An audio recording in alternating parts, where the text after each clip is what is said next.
Je viens d'installer ce verrou avec une contreplaque. Je vais t'expliquer étape par étape comment l'installer et surtout pourquoi il faut mettre une contreplaque impérativement sur une porte creuse. Aujourd'hui, on se trouve tout en haut des communs d'un immeuble et comme tu peux le constater, il n'y a aucune sécurité. C'est une porte battante, donc n'importe qui peut y accéder. On va poser un verrou avec une contreplaque. Je vais t'expliquer tout ça par étapes et comment l'installer. Alors, tu me prends le champ de ta porte ici et tu me fais un repère à 45 mm.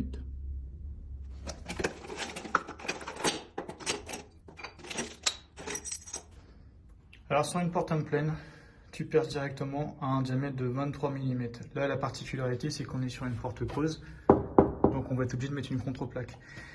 Et le principe d'une porte creuse, tu as ton tasseau, plus ou moins sur 40 mm, et derrière, c'est totalement creux. Donc si tu viens, tu risques d'être légèrement biaisé quand tu vas percer, parce que tu vas avoir de la matière et là, pas de matière. Donc, entre guillemets, ton perçage, il risque de foirer.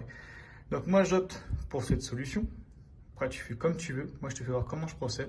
Je me sers une planche de bois, je fais un trou au préalable qui va me servir de forêt centreur. Je prends une scie cloche diamètre 25 et comme je te le disais, et bien là, tu vois, ça va me servir de forêt centreur de gabarit.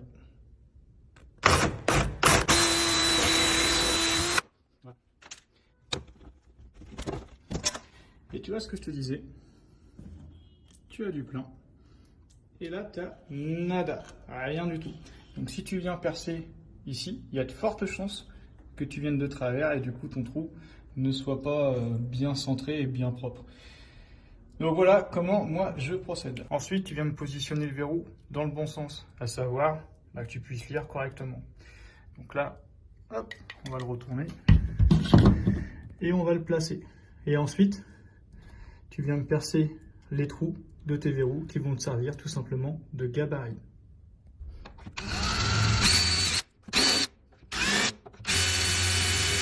Ensuite, tu mets ton verrou côté extérieur et tu fais la même chose. Tu viens procéder à percer un avant-trou de l'autre côté. Ça te servira de gabarit et il est sûr d'être bien en face des trous. Notre contreplaque, qu'est-ce que c'est? Voilà.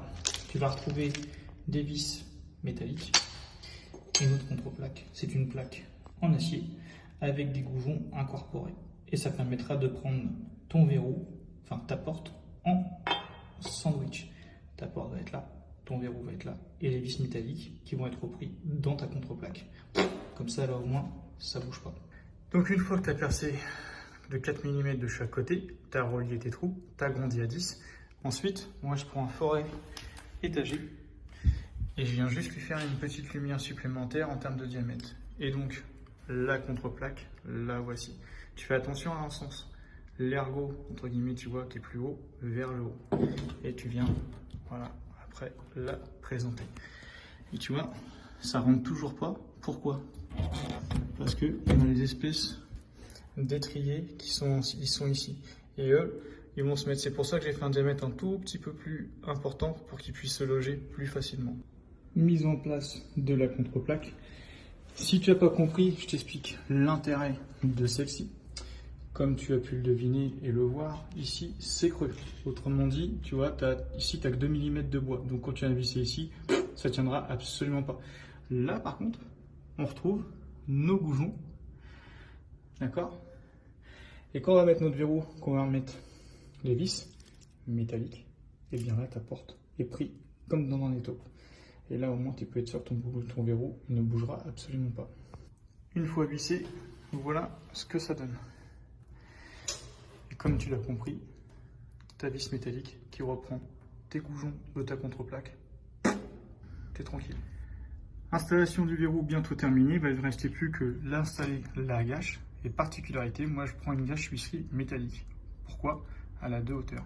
Regarde, tu vois, si je te mets bien dans l'alignement, tu pourras constater que cette partie-là est plus fine que celle-ci.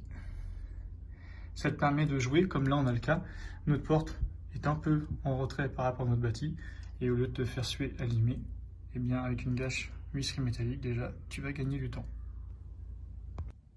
Bon, alors je vais peut-être pas me faire des copains, ça c'est la vis d'origine du fabricant, ça, poubelle. moi je mets de la vis beaucoup plus résistante. C'est peut-être moins esthétique, mais je pense que vaut mieux privilégier la sécurité à l'esthétique. Donc voilà, moi je te préconise de mettre ce genre de vis, tête fraisée ou tête bombée, après c'est toi qui vois. Et au moins, tu vois, là tu vas chercher complètement dans ton bâti. Et tu es sûr que là au moins, ça ne bougera pas.